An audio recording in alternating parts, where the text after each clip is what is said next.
no un estándar de más allá de toda duda razonable, que es lo exigido en el juicio oral, permiten justificar los presupuestos materiales de los siguientes delitos. Fraude al fisco. Ello por cuanto dentro del municipio de Vitacura, a través de diferentes mecanismos, uno de los cuales inmersos en la obtención de financiamiento, subvención e incrementos para las organizaciones comunitarias dependientes de la municipalidad, en que impresiona que no se cumplieron las normas reglamentarias de rendición de cuenta, parte de los dineros públicos destinados para los fines propios de esas organizaciones que accedieron a esas subvenciones terminaron en las cuentas bancarias del alcalde Torrealba y su cónyuge. En dichos mecanismos participaron funcionarios municipales que ejercían cargos públicos de director y subdirectora de desarrollo comunitario, representante del Consejo Local de Deportes de Vitacura, director ejecutivo de las organizaciones comunitarias, gerente de administración y finanzas, contador y administrativo de contabilidad, siendo los cargos principales de confianza exclusiva del imputado Torrealba. Es decir, podían ser removidos por todos los cuales recibieron instrucciones para desviar fondos municipales. En muchos casos se depositó periódicamente en las cuentas del imputado dinero efectivo, para lo cual se utilizó choferes personales de este. Otras operaciones reiteradas por años y con la misma finalidad consistían en girar cheques de las cuentas de las organizaciones comunitarias cobrando los dineros por caja para luego ser entregado en efectivo en sobres al imputado Torrealba. Con el fin de justificar esos egresos de dinero se obtuvo de personas relacionadas, principalmente de los contadores, boletas y facturas ideológicamente falsas, por cuanto no hubo prestación de servicio alguno que justificara la emisión de dichas boletas. Están todas las declaraciones de los emisores de las mismas. Otro artilugio fue el desvío de fondos que emanaba de ingresos municipales con ocasión de concesiones que requerían decreto alcaldicio, como la entrega como dato al Consejo Local de Deporte de Vitacura, la denominada piscina Acuavida, representada esta por uno de los imputados del círculo de confianza del imputado Torrealba. Y también se otorgó a Vita Deportes permisos precarios de torres publicitarias y explotación de letreros publicitarios, parte de esos ingresos que también de ahí fueron dirigidos o desviados en dinero efectivo al imputado Torrealba. Misma situación con dineros obtenidos respecto de las actividades de la Semana de la Chilenidad. La imputada Larraín, formalizada por este delito en su calidad de subdirectora de Videco, gestionaba la obtención de dinero a petición del imputado, quien también recibió, me refiero a la imputada Larraín, depósitos en efectivo en su cuenta corriente para crear un fondo de imprevistos proveniente de las organizaciones comunitarias, para luego ser girados y entregados al imputado Torrealba, sin perjuicio que en el transcurso de la investigación resultare que ésta y otros imputados se prevalieron también de fondos municipales. Eso será determinado también en el transcurso de la investigación. Acaba de señalar que las pericias están decretadas. Así también, otro de los imputados, por instrucción del señor Torrealba, recibió dineros provenientes de organizaciones comunitarias municipales para cubrir gastos de traslados para actos electorales de la coalición denominada Chile Vamos y otro tanto que se le entregó en dinero efectivo. Tales maniobras, a juicio del tribunal, que se efectuaron entre los años 2011 y 2021, satisfacen la justificación del tipo penal del artículo 239 del Código Penal en grado consumado y en carácter de reiterado, desde que la norma hace referencia a operaciones de manera genérica. Y en todos estos mecanismos que se han hablado tanto en esta audiencia, ha intervenido el imputado Torrealba de manera directa, quien tiene la calidad de funcionario público, e intervino en razón de su cargo, con lo que se configura este delito especial propio, que causó un perjuicio del patrimonio fiscal, que al menos el Ministerio Público en esta etapa ha mencionado como equivalente a más de 750 millones de pesos. El ataque al patrimonio se ejecutó por quienes tienen la obligación de actuar en nombre y en interés del mismo.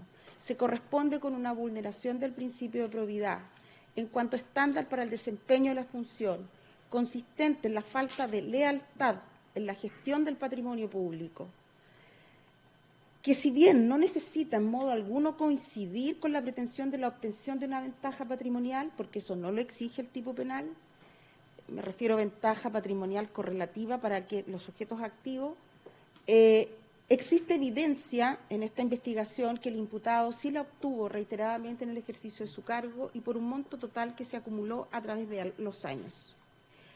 Asimismo, en concepto del tribunal se encuentra justificado el delito de lavado de activos previsto en el artículo 27 de la ley 19913.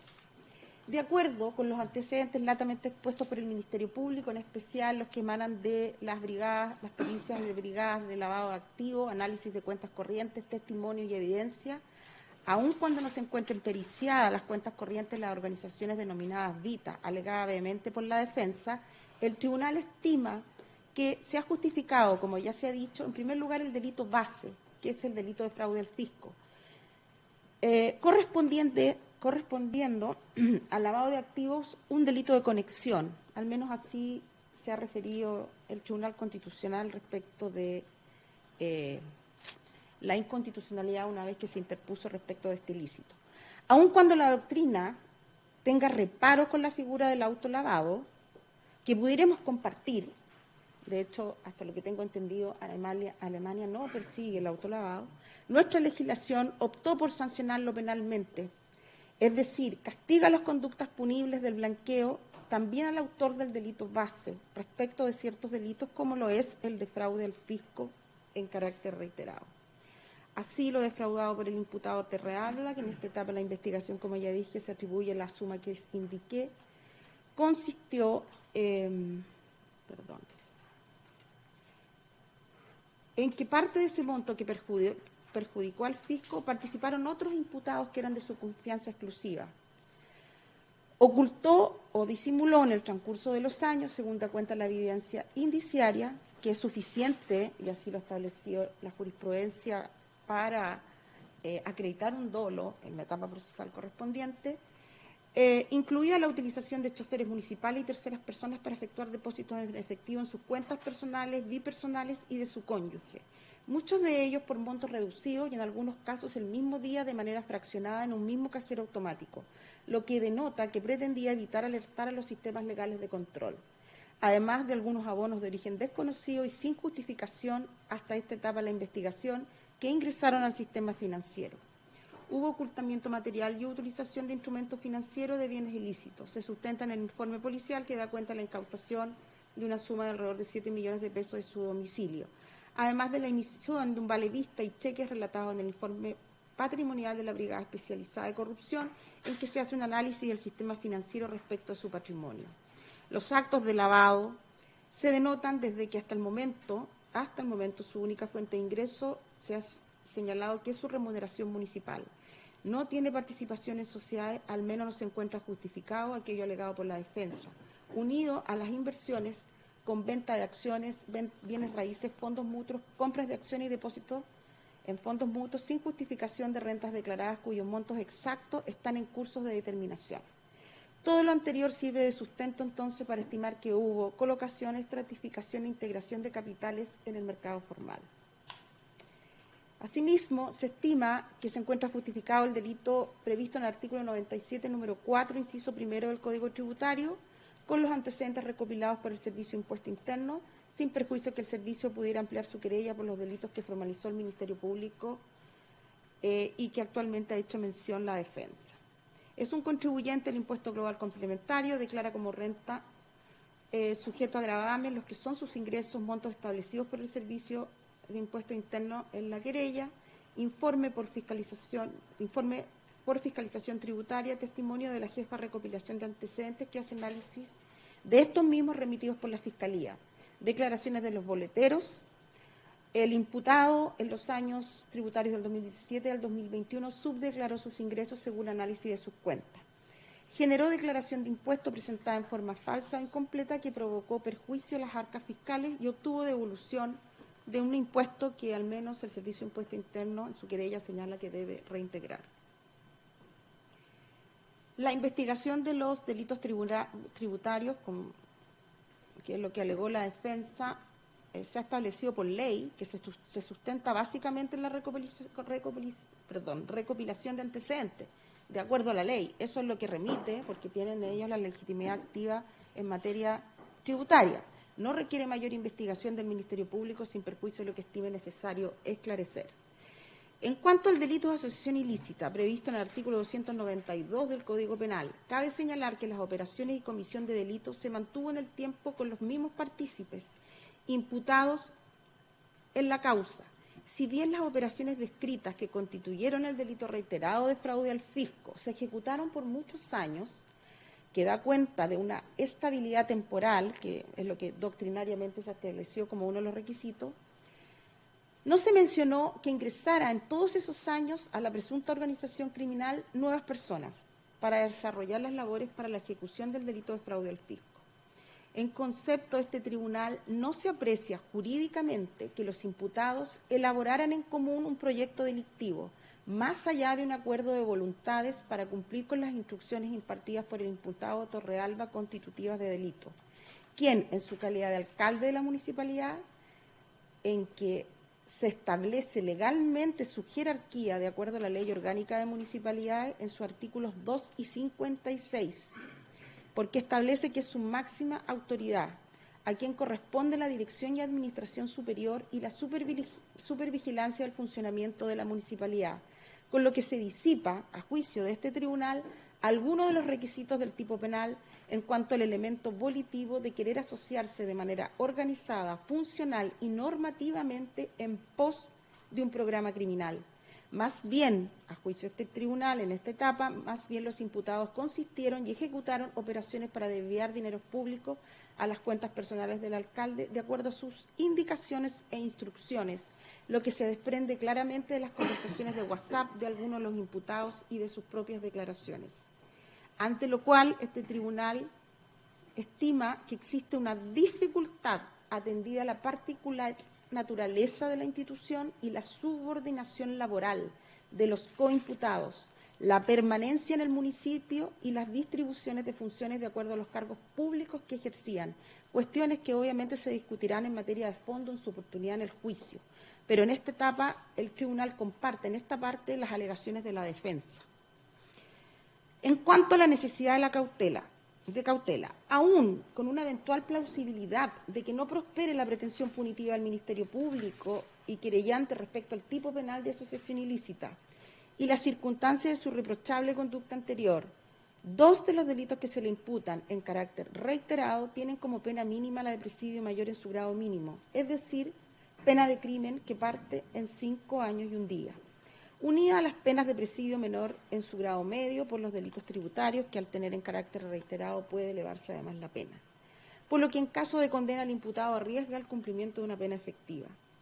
El Ministerio Público, y en esta parte me quiero hacer cargo de lo señalado por la defensa, es soberano en la petición de cautelares de los otros imputados de acuerdo a la política criminal y la consideración a su respecto de la colaboración trascendente de estos. Delitos como este, y en eso uno pudiera compartir que debiera existir ciertos incentivos para quienes denuncian hechos como estos, porque es muy difícil poder perseguir la corrupción en materia institucional. Las alegaciones de la defensa en cuanto a reconducir la participación de los otros imputados en estos hechos, lo que es cierto, no releva en este caso la del imputado Torrealba. Pero más allá del aspecto formal del número de delitos reiterados imputados y las penas asignadas a los mismos, el hecho de actuar en grupo y de acuerdo a lo establecido en el artículo 140 del Código Procesal Penal, el tribunal tiene en especial consideración el carácter de los mismos, desde que la persecución del delito de fraude al fisco y lavado de activos son herramientas penales para reprimir la corrupción y velar por el correcto desempeño de la función pública. El imputado afectó, entre otros bienes jurídicos, también los otros, la infracción de un deber personal de corrección y probidad que pesa sobre quienes ejercen un cometido especial, de especial relevancia social, como es la función pública en que se produce un ataque al patrimonio estatal, que aquí ocurre desde dentro, por quienes tienen el deber de resguardar ese patrimonio.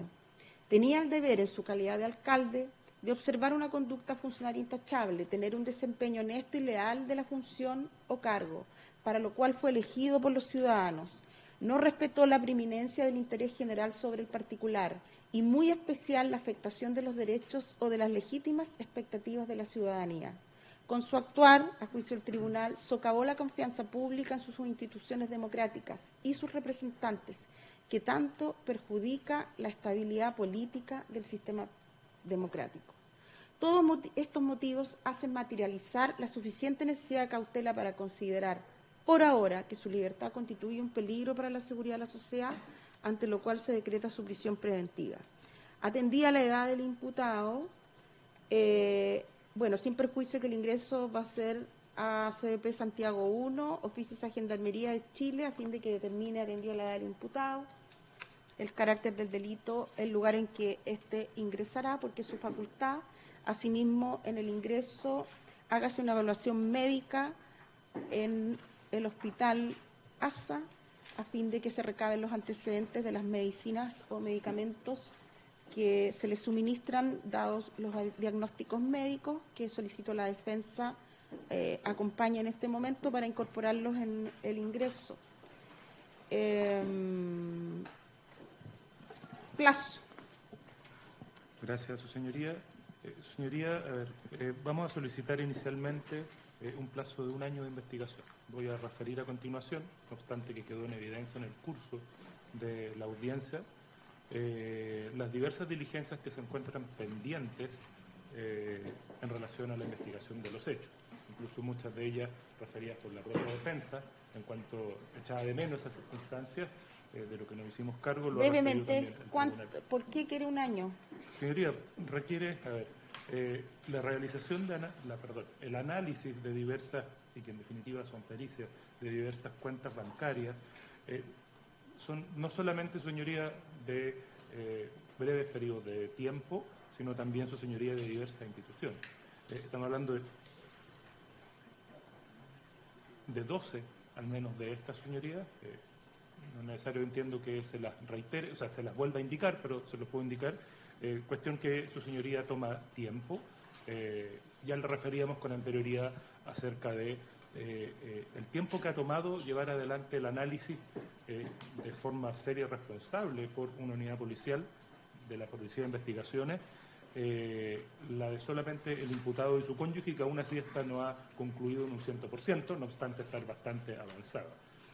Son las principales diligencias, señorías, desde el punto de vista contable, que restan para poder llevar adelante, sin perjuicio, su señoría, de varias otras declaraciones de múltiples coimputados, testigos, su señoría, entre ellos la propia cónyuge del imputado Torrealba, que conforme a los últimos antecedentes, particularmente, su señoría, el de este último informe BRILAC, aparece necesario llevar adelante, sin perjuicio de muchos otros. Eso, señorías, son... ¿Ya? ¿Defensa? Se las puedo enumerar si es que es no necesario, pero... Me imagino que los creyentes adhieren. Defensa. Su señoría, en vista de la medida cautelar decretada, que es la más gravosa que contempla nuestro sistema, no vemos viable un plazo de 1 año. Es demasiado. Y por lo tanto, si lo que se necesita es realizar pruebas periciales, bueno, tendrá que adelantar y apresurar el tranco el Ministerio Público, y creemos que más de 3 meses afectaría aún más los derechos de este interviniente. Ya. Teniendo presente que se ha decretado la medida cautelar más gravosa que la ley contempla, que en ese sentido el Ministerio Público tiene que hacer el máximo esfuerzo para acelerar las diligencias de investigación, aun cuando se trate de delitos complejos, y teniendo presente que esta investigación lleva más de 2 años o 2 años alrededor. El tribunal fija como plazo 150 días.